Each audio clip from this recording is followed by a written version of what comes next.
اعوذ باللہ من الشیطان الرجیم بسم اللہ الرحمن الرحیم۔ اقصی اسلامک ایجوکیشن کے معزز سامعین و ناظرین اور امت محمدیہ کی مقدس ماؤں بہنوں، السلام علیکم ورحمۃ اللہ وبرکاتہ۔ امید کرتی ہوں آپ جہاں بھی ہوں گے اللہ کے فضل و کرم سے خیر و عافیت سے ہوں گے، اور دعا گو ہوں کہ اللہ پاک آپ کو ہمیشہ صحت و سلامتی کے ساتھ پیار و محبت والی، خوشیوں والی، اتفاق اور اتحاد والی زندگی عطا فرمائے، آپ کو کبھی کسی کا محتاج نہ بنائے، آمین۔ سامعین، آج میں آپ کی خدمت میں ماہ رمضان المبارک کے مہینے کا ایک بڑا ہی آسان، مجرب اور چھوٹا سا عمل لے کر حاضر ہوئی ہوں، جس کے کرتے ہی انشاءاللہ بفضل خدا اللہ کی رحمت آپ پر موسلا دھار بارش کی طرح ضرور برسے گی۔ آپ اللہ سے جس چیز کا سوال کریں گے، رب کریم آپ کو وہ چیز ضرور عطا کرے گا۔ میری پیاری بہنوں اور میرے پیارے بھائیوں،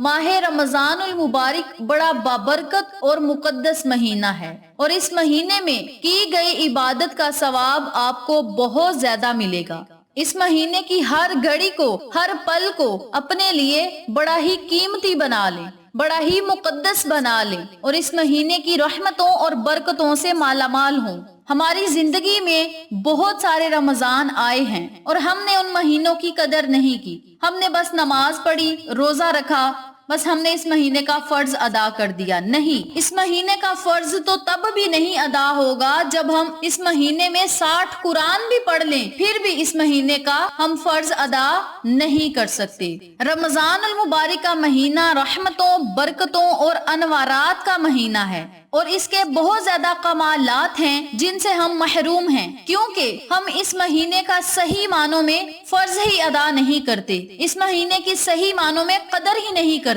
اس لیے ہم اس مہینے کی برکات سے فیض یاب نہیں ہوتے۔ میری پیاری بہنوں اور میرے پیارے بھائیوں، اللہ کا شکر ہے کہ رب کریم نے رمضان المبارک جیسے مقدس مہینے کو ہمیں پھر سے نصیب کیا، رمضان کا مہینہ ہمارے سروں پہ بلند کیا، اور رمضان المبارک کے مہینے کا سایہ فگن کیا۔ ہمیں اللہ کا کروڑوں بار شکر ادا کرنا چاہیے، کیونکہ یہ مہینہ بخشش کا مہینہ ہے، یہ مہینہ رحمت کا مہینہ ہے، یہ مہینہ جہنم سے آزادی کا مہینہ ہے، یہ مہینہ گناہوں سے بخشش کا مہینہ ہے۔ اس مہینے کے ایک ایک لمحے کو، ایک ایک گھڑی کو، ایک ایک دن کو اور ایک ایک رات کو اپنے لیے قیمتی بنا لے، اور اتنا قیمتی بنا لے کہ اللہ بھی خوش ہو، اللہ کا نبی بھی خوش ہو، ہماری آخرت بھی بہتر ہو، ہماری دنیا بھی بہتر ہو، ہمیں جنت بھی مل جائے اور جہنم کے دروازے ہمارے لیے بند کر دیے جائیں۔ میری پیاری بہنوں اور میرے پیارے بھائیوں، رمضان المبارک کا مہینہ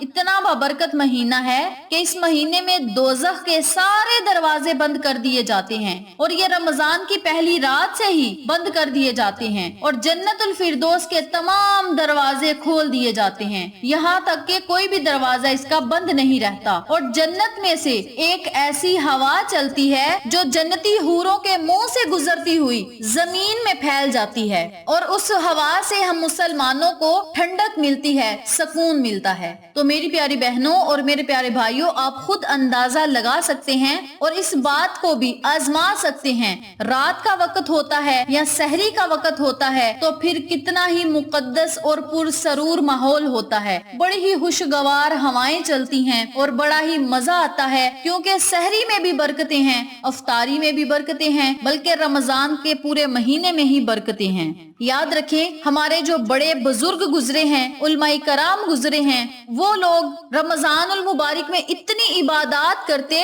کہ اگر انہوں نے 60 یا 62 قرآن پڑھ لیے ہوتے پھر بھی اپنے آپ کو قصوروار ٹھہراتے کہ ہم نے رمضان المبارک کا حق ادا نہیں کیا۔ میں آپ کے سامنے کچھ مثالیں پیش کرتی ہوں۔ امام بخاری رحمت اللہ علیہ رمضان المبارک کے لمحے لمحے کو قیمتی بناتے، اور قیمتی وہ اللہ کا ذکر کر کے بناتے، توبہ استغفار کا ورد کر کے بناتے، آقا علیہ الصلوۃ والسلام پہ درود السلام کا نذرانہ پیش کر کے بناتے، روزانہ دن رات میں قرآن پاک کی تلاوت فرمایا کرتے تھے، اور 2 قرآن پاک ماشاءاللہ ختم کر دیا کرتے تھے، قرآن کی 2 مرتبہ تلاوت کر لیا کرتے تھے دن اور رات میں۔ امام شافعی رحمۃ اللہ علیہ اس مقدس پل پل کو احساس کے ساتھ گزارتے اور پورے مہینے میں 60 سے زیادہ قرآن مجید ختم فرماتے۔ اس کے علاوہ امام ابو حنیفہ رحمۃ اللہ علیہ اس مقدس مہینے میں 62 یعنی 62 قرآن پاک کی تلاوت فرمانے کے بعد بھی اپنے آپ کو قصوروار ٹھہراتے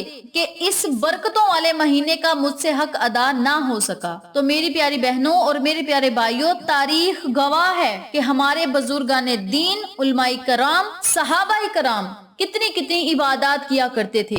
پوری رات عبادت میں گزار دیا کرتے تھے۔ وہ اتنی عظیم ہستیاں اتنا ذکر کرنے کے بعد بھی یوں ہی سوچتی کہ ہم نے رمضان کا حق ادا نہیں کیا۔ تو آپ خود ہی اندازہ لگا لیں اور خود ہی احتساب اپنا کر لیں کہ ہم کتنا ذکر کرتے ہیں، کتنا ہم اس مہینے کا احترام کرتے ہیں۔ ہمیں چاہیے اس مہینے کا دل سے احترام کریں، قدر کریں، اور اس کا احترام سو کر نہیں بلکہ عبادت خدا کر کے ہوگا، نبی صلی اللہ علیہ وآلہ وسلم پہ درود و سلام کا نذرانہ پیش کر کے ہوگا، اپنے گناہوں کی معافی طلب کرنے سے ہوگا، اس کے علاوہ ذکر الہی کرنے سے ہوگا، روزے رکھنے سے ہوگا، نفلی عبادات کرنے سے ہوگا۔ تو میری پیاری بہنوں اور میرے پیارے بھائیوں، اس مہینے کو آپ نے بڑے ہی احترام کے ساتھ اور مقدس کلمات پڑھ کے گزارنا ہے، جس طرح میں نے پہلے بھی ذکر کیا ہے۔ اب ہم اپنے مقصد کی طرف چلتے ہیں اور آپ کو وظیفہ بتاتے ہیں کہ پورے مہینے میں آپ نے کون سا وظیفہ کر کے اللہ اور نبی کو راضی کرنا ہے اور اپنے لیے جنت خریدنی ہے۔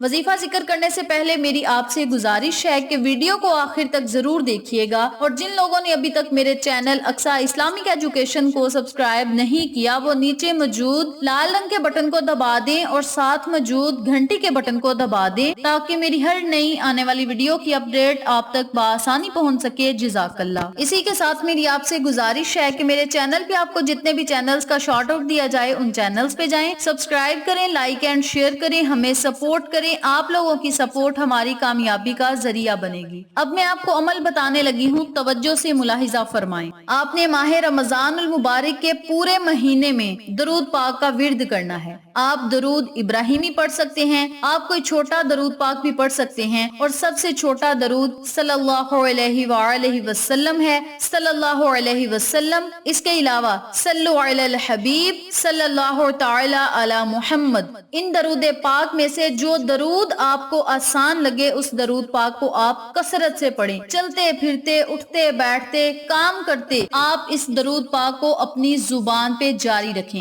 حضرت سیدنا شیخ احمد بن منصور رحمت اللہ غفور جب فوت ہوئے تو اہل شیراز میں سے کسی نے خواب میں دیکھا کہ سر پر موتیوں والا تاج سجائے، بہترین حال یعنی جنتی جوڑا زیب تن کیے، وہ شیراز کی جامع مسجد کی محراب میں کھڑے ہیں۔ خواب دیکھنے والے نے حال دریافت کیا تو فرمایا، اللہ رب العزت نے مجھے بخشا، اپنا کرم فرمایا اور تاج پہنا کر جنت میں داخل کیا۔ پوچھا کس سبب سے یہ آپ کو مرتبہ ملا؟ فرمایا میں تاجدار مدینہ محمد مصطفیٰ صلی اللہ علیہ وآلہ وسلم پر درود و سلام کثرت سے پڑھا کرتا تھا، اور یہی درود میرے لیے آج کام آ گیا، یہ عمل میرا آج میرے کام آ گیا۔ تو اللہ رب العزت کا کتنا بڑا کرم ہے کہ اس نے ہم پر ماہ رمضان المبارک کے روزے فرض کر کے ہمارے لیے سامان تقوی فراہم کیا۔ اللہ عز و جل سورۃ بقرہ کی آیت نمبر 183 سے لے کر 184 میں ارشاد فرماتا ہے، اے ایمان والو،